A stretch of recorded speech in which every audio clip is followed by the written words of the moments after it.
It's so hot down here. It's been hot for the last few days, and the humidity is on the rise. Going outside feels like walking through hot soup. Maybe that's just because I'm from Minnesota and I'm not used to it. Really didn't expect this when I moved to DC. Some days, I think the city isn't for me. When I got off work today, I trudged down the escalator into the DuPont Circle metro station. And hey, you know what sucks? DC Metro. If you want to make friends in DC, just tell the person next to you on public transit that DC Metro sucks. They'll agree. You'll laugh, boom, instant friendship, and you'll feel like you fit in. That's how I pretend to belong anyway. But that doesn't matter, so I'm getting distracted. It's hard to concentrate down here when it feels like I'm suffocating. Point is that I keep going down, down, down. Still that horrible heat. Still that horrible humidity. You'd think that it would get better, but it didn't. It doesn't. I hit my head so hard I saw stars. Of course, there was a general hubbub from the people who saw it. Only one person actually offered to help me back up. Everyone else just stared. The selfish vultures they are. Once my good Samaritan got me back to my feet, he turned and scurried away, and I lost sight of him. Yeah. Hasn't been a good day. I walked down the tunnel. I sat on the bench, waiting for the throbbing in my head to die down, at least to a dull ache. Everyone around me was either sitting on their phone or staring at their feet. I thought about pulling my book out of my backpack, but decided not to bother. The train would be there soon anyway. I waited. And waited. And waited. Must have stuck around for 20 minutes and still no train. Nobody else seemed even mildly concerned by that. Annoyed, I got back on my unsteady feet and went in search of a metro worker. I found one standing near the elevator. As I made my way closer to him, he turned and stared at me. His eyes were icy blue, absolutely enchanting. I'd never seen eyes like that. Hey, do you know when the next train to Branch Avenue is? I asked. He stared at me intently. Gonna be late. There was an accident. You need to go down one more level. I stared at him in confusion. Down. Another level. But this is the lowest level? Without a word, he turned and walked away. I followed him to the other side of the tunnel, and sure enough, there was another set of stairs leading even further down. You can go down and take that line to transfer stations. What line? I asked. Only one line down there, he said. Okay, thanks. As I descended the steps, he just stood there, watching me, until I disappeared from sight. It was even hotter down that next level. I'd never been down this far before, and there were no signs to tell me what line was down there, or when the next train would be coming. There were people down there, again on their phones, reading magazines, generally looking unfazed. Personally, I felt very, very fazed. I waited around for another 20 minutes. No sign of a train. Frustrated, I tried asking a gentleman sitting next to me on the bench. I was sure I wasn't bothering interrupting him because he was just sitting there, staring at nothing. I asked him, excuse me, do you know when the train is going to arrive? Silence. He didn't even look at me, just kept on staring straight ahead. Annoyed, I looked around and saw another metro worker, his back to me as he walked down the tunnel. I leapt to my feet and shuffled down the tunnel to stop him. Hey, excuse me, can you help me? He turned around. The same man from the upper level. Instantly, my annoyance spiked. Hey, what gives? You told me to come down to this level for a train. Where is it? Has there been a delay? He stared at me for a moment. Man, his eyes really creeped me out. You're mistaken. Train isn't on this level. It's one level down. I gaped at him. There's another lower level? He nodded, and once again, led the way. Right back to the stairs I'd come up. I was certain, absolutely certain, that there had been no more stairs going down, and yet there they were. Right in front of me, like they were waiting for me. Right. Okay.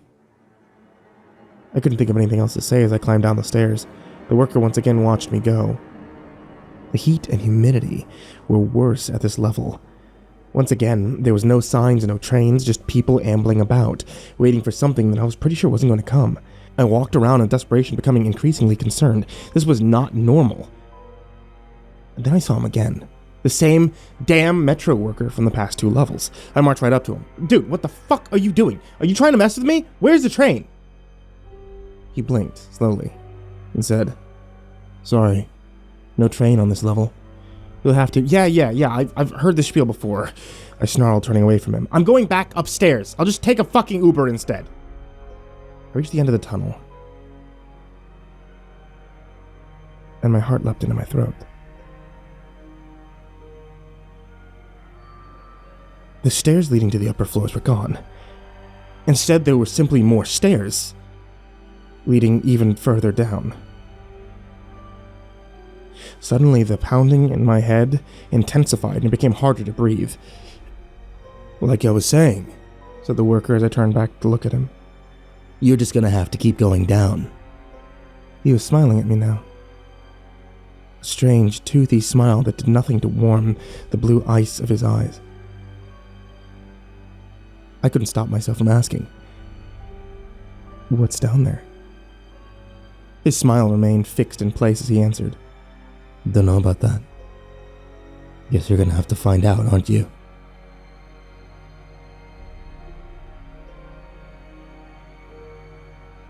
I'd like to tell you what happened next. I'd like to, but I can't. I can't because I didn't go any lower. In fact, I haven't left this floor at all. I'm sitting here on a bench, surrounded by people who didn't notice that anything is awry. I don't know what time it is. The clock on my phone hasn't moved a minute from the past hour or hours. I can't send any texts or make any calls. I know what you're thinking. What I've wondered too for the past few hours, but I'm not dead. I can't be because I'm still breathing. I can still feel my heartbeat. My head still hurts. And if I was dead, it wouldn't hurt anymore, right? So I'm typing this. I'm going to post it online. My phone is still connected to the internet. I'm going to post it, and then people will comment, and I'll know I'm not dead. I'm not where I'm supposed to be. I've slipped somehow to a place that people aren't supposed to go to, I think. I need help getting out. I can't go back up. I'm not going to keep going down. That's for damn sure. It's so hot in here, and it's getting hotter all the time. I feel like I can't breathe. I think I might throw up. My head hurts so bad, and I'm at the end of my rope. I'm all out of ideas. Except one. There's train tracks down here, and if there's tracks, then they have to lead somewhere, right? I'm sure that if I jumped down onto those tracks and I followed them, nobody would stop me. In fact, I don't think any of these people would notice. Only problem is that electrified third rail. If I touch that, it means I'm dead, doesn't it? Maybe that's not a bad thing. Maybe it isn't a problem at all. I don't know what's going to happen to me or why I'm stuck down here. If worst comes to worst, I'm trying not to think about that. So if you're reading this here, here's what you need to know. My name's Rona. I'm not dead. People might have reported me missing. I can't be sure because I don't know how long I've been down here. I've gone down to the DuPont Circle metro station, but I haven't made it out. Please send help. Please tell someone I'm here. And please, don't leave me.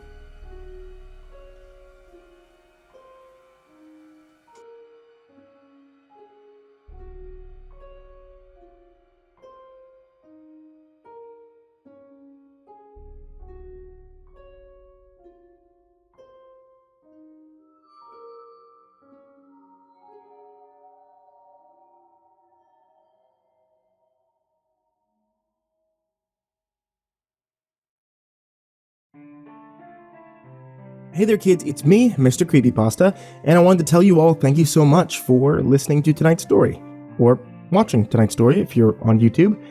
If you're not on YouTube, that means you're probably on the podcast that's available on iTunes, on the Google Play Store, and is now actually available on Spotify, and doesn't use as much data. So, hey, that's a thing. If you guys aren't listening on YouTube or Spotify, then I have no idea how else you could have found me. Unless you found one of those books on Amazon. You know, the CreepyPasta Collection, Volume 1, Volume 2. Those are things too.